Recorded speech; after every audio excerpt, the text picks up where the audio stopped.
Dragons will never die. Komani just confirmed blue eyes forever. Hey everybody, this is JDGaming back today with an opening of the Rise of the True Dragons structure deck. Now I realize I didn't open this when this first came out, so think of this more of as kind of a lost opening. I originally wasn't even intending on getting this, but then I looked at the list, I thought it was a pretty cool set, and it has a bunch of new cards that we've never seen before, so I thought it would be worth looking into. So we're gonna crack this thing open for you guys right now. And part of this is also just to practice, I guess, opening structure decks, because with all the new cards in these things lately, I've been trying to get a formula down where we can get the most of our time. So first I'm going to start off, for whatever reason, this beginner's guide is bent. But this is our new, pretty much, rule book. Anytime we get a new structure these days, starting with, I think, the Monarch one, we get this instead of a rule book. We have, of course, our paper mat. I've yet to see anyone like try to laminate one of these things, but we have our deck list, we have a quick description of what we do, all the product placement for like how you're supposed to make this thing better, and of course this. I don't know how I feel about the mat being on the other side of just like advertisements, and honestly this mat I feel like is pretty nice in design. It's very simple because it only has our Felgrand here, but I kind of like it like that rather than having just a bunch of little monsters scattered throughout. And then the zones themselves look pretty cool as well. They have the little wings to represent the dragon, so simple but elegant on this. I do like that. And of course our deck. So the way I'm gonna do this is, if I can figure out how to open this, because I can't. Okay, yeah, here's the tab thing. I'm gonna go through and flip through the deck first, and then I'll set aside all of the new cards and we'll go through all those at the end so you can see them. So first we have Archbrave Dragon, which is very, very cool. This is a new one. We have Divine Dragon Lord Felgrand, of course our cover monster, and the mat guy. Dragon Knight of Creation. His hair kind of makes me look like or makes me think he looks kind of like a tiger warrior of sorts. Ruins of the Divine Dragon Lords. I thought when I saw this thing it was going to be this crazy Vanity's Emptiness thing, but it ended up not being as popular as I expected, and it has some dents here. I don't know exactly why, because it's factory sealed. Of course, most people's favorite thing, Return of the Dragon Lords, so that's a very neat card. And then Paladin of Felgrand isn't a foil, but this is also a new card, I believe, as is Guardian of Felgrand. And then this is where we start going to some older things. So we have Felgrand Dragon, the classic, Dark Blaze Dragon, Herald of Creation. This thing comes out in like every one of these light dragon decks, I swear. Decoy Dragon. This thing was fairly expensive because I think the only other time it had been printed was the original Rise of the Dragon Lords structure deck, and so this was like a good $3 to $5 common for some time, so nice to see a reprint of that. Red Eyes Darkness Metals, always welcome. Wyvern's pretty cool with all the support for Red Eyes as well. We have White Knight Dragon, Darkstorm Dragon. These are some pretty cool cards. And then this is a Gemini, so you can use that presumably with some of the new Chemic Critters things from Invasion Vengeance. Orange Protector Dragon, this thing I just don't know. It's like a random thing. Probably came out in like Photon Shockwave or some crazy thing. I don't remember it. Evil Swarm Zahak. I believe this is supposed to be Hunter Dragon but corrupted, so it's like the vanilla guy with a high attack. Eclipse Wyvern's always a nice card. And then we have the White and Black Dragon as well. These are sweet. Keeper. I always thought this was a Blue Eyes card, and then I realized it was a Red Eyes card. I was like, oh. Kidmodo, I think this was a super originally, so that's cool. Jane, so we have some Lightsworns. Aaron's always a good reprint. Raiden is amazing. Fun fact, on the very back of this box, they actually really botched Raiden's name. If you look, they say Rivesden, so they have a V and a Z next to the D. Like, I don't even know how you hit those two consonants, but, you know, spell check's a thing, guys. Do use that. Make sure when you turn in your finals, you know, go check your things, like your essays. Don't turn them in with these silly things. Troopers, awesome, and then Dragon Ravine, got a reprint, which looks nice. I just don't like how the deck's kind of damaged. It's kind of odd because these are sealed. Wingbeat, Traden's good. Foolish, Hand Destruction's neat. Rhoda, Warrior. Charge is nice. Terraforming's always cool. And then Needlebug was good until it got the reprint in Wing Raiders anyways, we didn't need that. But Breakthrough is cool, Call's always cool, Oasis is nice, and then this token is really cool as well. I don't know how I feel about this. Like, they have a token that says first edition. It's not even in like the lower section because it says it can't be used in their deck. And then they went and they said, you can use this as a Dragon Lord token, But then if it's any other guy, use it for something else. So it's really neat. Like, this is what you would see in the video games. You have like the level star that matches what you're using it for, the attribute, type, attack, and defense. So that's really neat. But at the same time, I don't know how I'd feel using this as a token for anything else, just because it has these fixed, you know, stats on it. But nonetheless, really cool card. This is one of my, actually, this might be my first token that is of this variety. Like, it has all the stats listed, so I think that's really cool.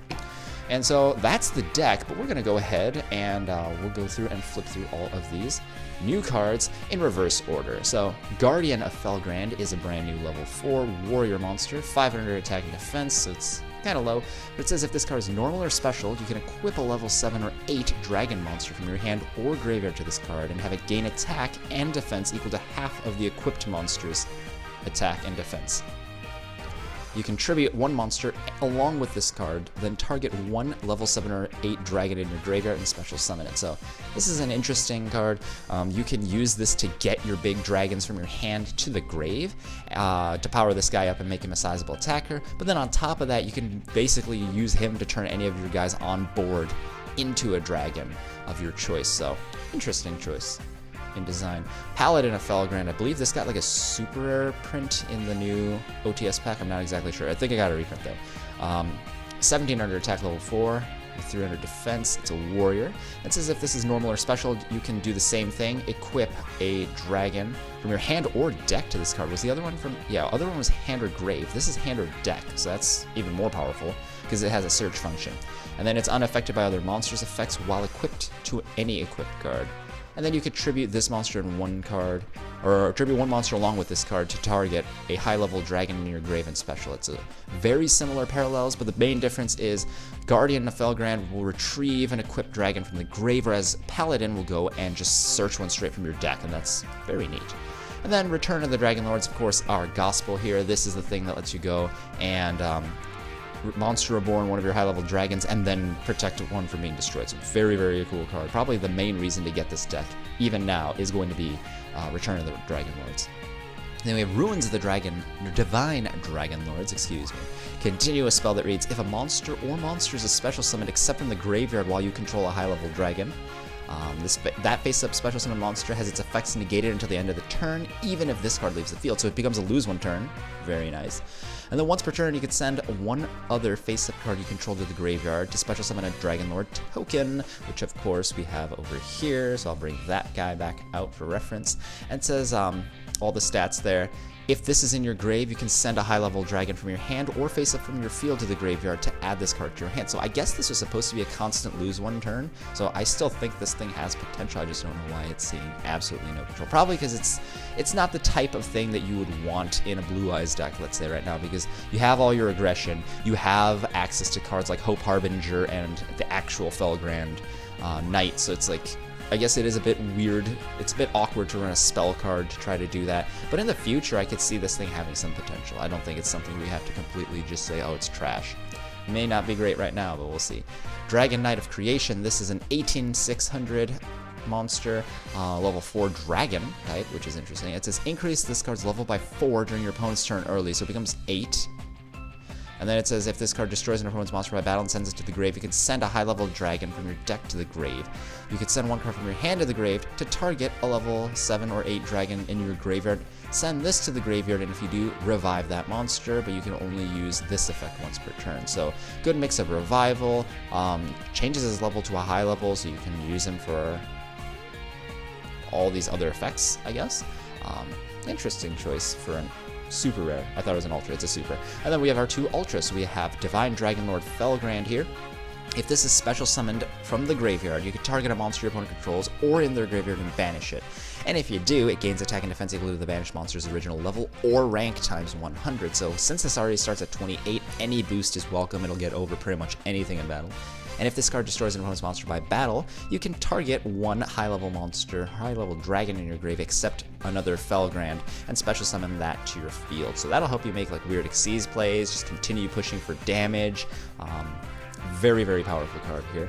And then, of course, we have our last card is Arc Brave Dragon. So if this card is special summoned from the graveyard, you can banish it. or banish as many face-up spell and traps your opponent controls as possible, and if you do, this card gains 200 attack and defense for each card banished. Once per turn, during your standby phase, or during the standby phase, if this card's in the grave because it died last turn, you can go and target a high-level dragon in your grave, except Archbrave, and special summon it, so this lets you go and access that. This is a level 7, that's a level 8 though, so I mean, I don't know, this has Red Eye stats, level 7, 24, 2000, so interesting card choice. A lot of these things have a lot of synergy with a lot of the existing dragons, but I think the biggest flaw with how they design this is you can just pick and choose like this thing, and then like a couple of the other like spells and traps and things, like that's all you need for like a competitive Blue Eyes deck. So as it stands right now, I don't know how competitive this deck is, just because there are alternatives that exist in the current format that you could take instead of this. Is this a bad investment? I don't think so. I think this is a pretty interesting strategy to work on, and if you wanted to play just this deck by getting like 3 copies, like if nothing else, you get some Light Sworns, you get like Eclipse Wyverns and Red Eyes Darkness and all these things, plus like Breakthrough Skill and things like that aren't bad as well. So overall, an interesting deck. Let me know what you guys think down below. What's your favorite card from this set? I'd like to hear your thoughts on that. That's the end of the video. If you enjoyed, please like it so we can share it with as many other people who may enjoy it as well.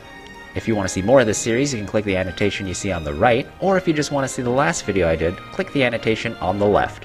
And if you really liked what you saw today, then I invite you to check out the channel icon in the middle to subscribe to JD Gaming for more weekly videos.